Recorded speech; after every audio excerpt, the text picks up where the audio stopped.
Sejam bem-vindos ao canal Professor Charles Camilo, Humanas ao alcance de todos. Bem, nesse nosso vídeo, nós iremos trabalhar o segundo tema correspondente ao nosso curso de Conhecimentos Gerais para a prova de soldado segunda classe da Polícia Militar do Estado de São Paulo. Nesse nosso vídeo, nós iremos abordar o tema hidrografia brasileira. Mas antes de iniciarmos a nossa aula, eu tenho que agradecer a esse importante parceiro que está possibilitando esse projeto, o Estudo Tático Cursos Preparatórios. Vamos iniciar nossa aula nesse momento. Bem, o primeiro ponto da nossa aula é entender as características gerais da hidrografia brasileira. Essas características gerais servirão de base para que você possa interpretar algumas questões caso você se depare com esse tema lá na sua prova. Então, dentre as características gerais da hidrografia brasileira, podemos destacar as seguintes. Primeiro, ocorrência de grande parte dos rios de tipo caudalosos, que isso significa cursos com elevado volume de água e que não secam. Então, a maior parte dos rios brasileiros são rios perenes, rios que não secam. Só lá no sertão nordestino que nós encontraremos os rios temporários, que são conhecidos como rios intermitentes. No caso, né, do tipo de foz, a maior parte dos rios brasileiros possuem foz do tipo estuário, ou seja, deságua diretamente no mar, e alguns nós temos a foz em tipo em delta, que ela vai se ramificar, ela irá desaguar no mar. Os regimes dos rios brasileiros são de predominância pluvial, por isso que o ciclo de chuvas são, de certa maneira, fundamentais para o volume de água nos rios. Então, geralmente, se não chove o necessário durante os meses do verão, isso pode comprometer o fornecimento de água nos meses seguintes. Então, geralmente, a hidrografia brasileira ela é rica em rios e pobre em lagos. Os rios que desaguam no mar e nascem no interior do país e percorrem em direção ao oceano, nós chamamos de drenagem do tipo exorreica, né? Porque são rios que nascem no interior e desaguam no litoral. E grande parte dos rios brasileiros correm sobre planaltos e depressões, e esses rios, né, eles são aproveitados principalmente para a instalação de usinas hidrelétricas. O que é uma bacia hidrográfica? Uma bacia hidrográfica é o conjunto de terras drenadas por um rio principal, seus afluentes e subafluentes. Então, geralmente, uma bacia hidrográfica ela vai ser formada por um rio principal, um rio de grande porte, rios menores, rios de médio porte, que vai levar água para esse rio principal. Esses rios de médio porte nós chamamos de afluentes. E rios de pequeno porte, que são chamados subafluentes. Então, o subafluente leva água para o afluente e o afluente leva água para o rio principal.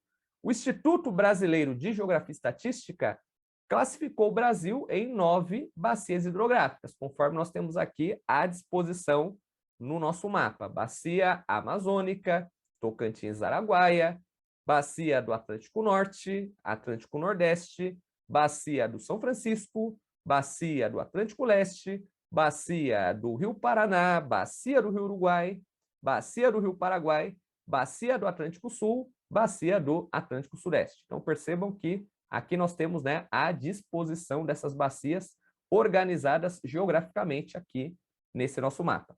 Agora nós faremos um panorama sobre cada uma, né, dessas bacias. Então, vamos trabalhar primeiro as bacias de importância nacional, que seria, né, Bacia Amazônica, Tocantins, Araguaia, São Francisco, Bacia Platina, e depois as secundárias. Então, aqui nós temos o panorama da região hidrográfica amazônica. Então, percebam que aqui nesse nosso mapa, nós temos aqui o destaque na região que abrange a região hidrográfica amazônica. Em área, ela possui cerca de 3.800.000 quilômetros quadrados, corresponde a 44,63% do território nacional, sendo a maior bacia hidrográfica do Brasil e do mundo. Tanto que aqui dentro do Brasil, ela percorre os estados do Acre, Amazonas, Rondônia, Roraima, Amapá, Pará e Mato Grosso. Então, a região hidrográfica amazônica, ou bacia amazônica, ela possui uma extensa rede de rios. Tanto, né, que os mais conhecidos são Rio Amazonas, Xingu, Solimões, Madeira, Rio Negro. Então, a densidade populacional nessa região ela é muito baixa, tal como a densidade demográfica na região que corresponde à bacia amazônica, a região norte do Brasil, é 10 vezes menor que a média nacional. Só que, porém, em contrapartida, a região amazônica, a região hidrográfica amazônica, ela concentra 81% da disponibilidade das águas superficiais do Brasil. E, além disso, né, cerca de 85% da região hidrográfica amazônica corresponde à nossa floresta amazônica, onde nós temos vegetação nativa, vegetação inalterada.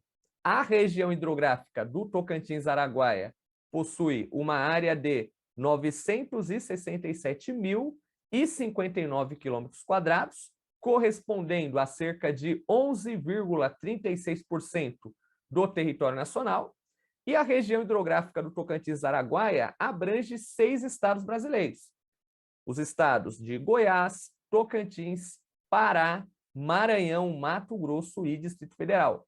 Além disso, no que diz respeito à vegetação, na região hidrográfica do Tocantins-Araguaia, nós temos o bioma amazônico, a floresta amazônica, que corresponde principalmente ao norte e ao nordeste, ao norte e ao noroeste, perdão, e o cerrado nas demais regiões.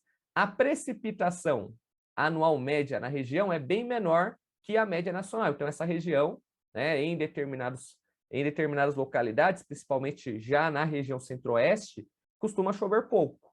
Por isso que é uma região que convive com a estiagem durante os meses de inverno.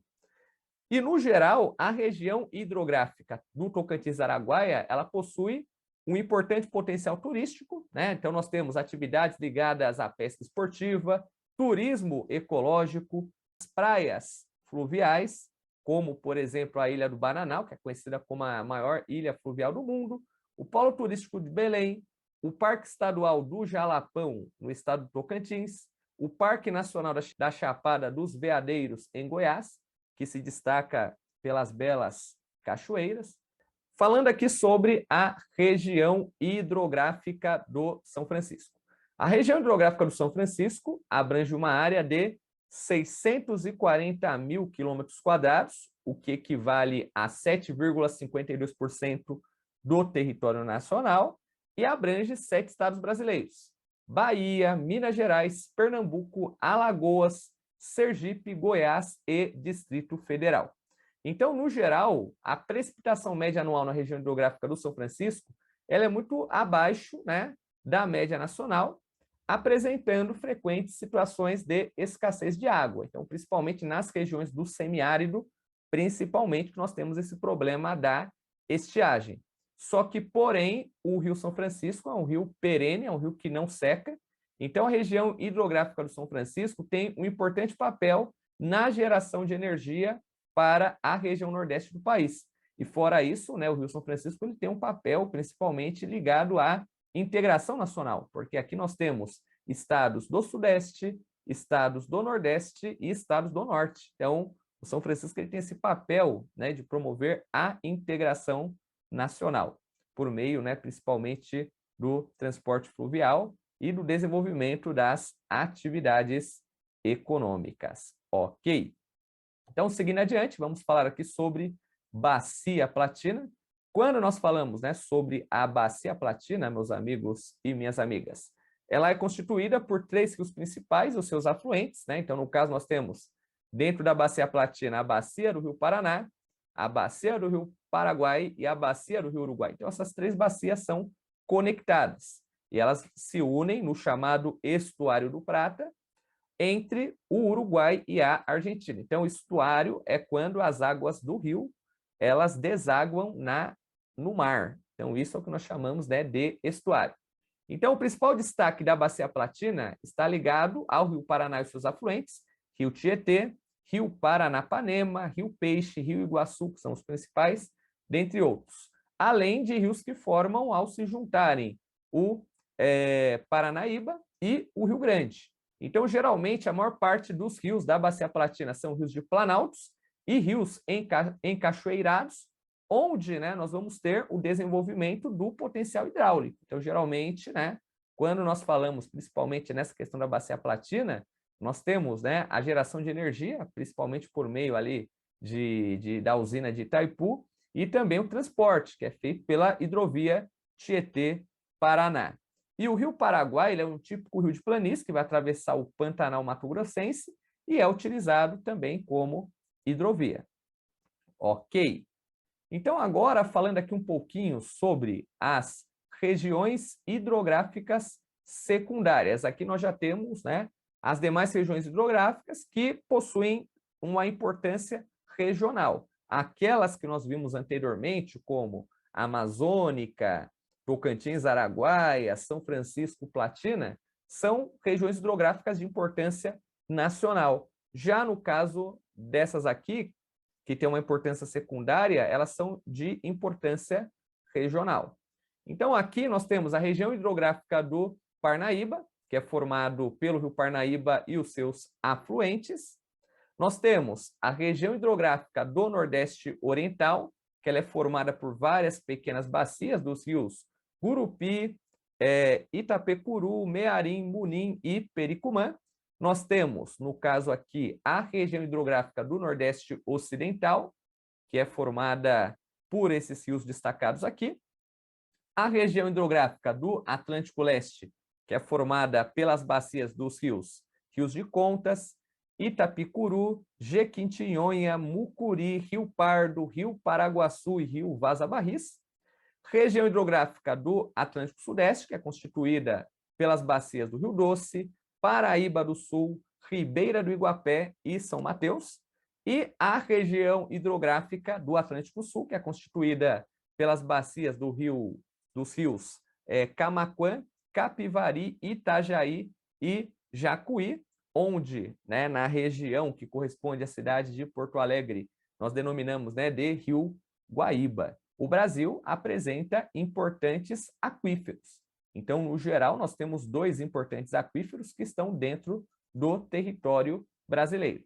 O primeiro deles é o aquífero Guarani. O aquífero Guarani, aqui dentro, né, do país, localiza-se no sul, né, principalmente, desde o Paraná até o Rio Grande do Sul, e estende-se também nos países vizinhos, na Argentina, no Paraguai e no Uruguai. A área, basicamente, do aquífero Guarani é cerca de 45 mil quilômetros cúbicos, e essa reserva de água subterrânea tem cerca de 1,2 milhão de quilômetros quadrados de extensão. Só que em 2011 foi descoberto um novo aquífero lá no norte do país, fica na região amazônica, né, entre os estados do Amazonas, do Pará e do Amapá. E esse aquífero, né, ele foi batizado de aquífero Alter do Chão.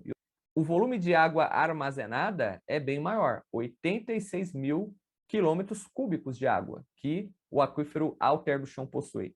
Tanto que, segundo estudos da Universidade Federal do Pará, eles estimaram que a água presente no aquífero Alter do Chão teria, digamos assim, capacidade para fornecer água para o planeta todo por cerca de 240 anos.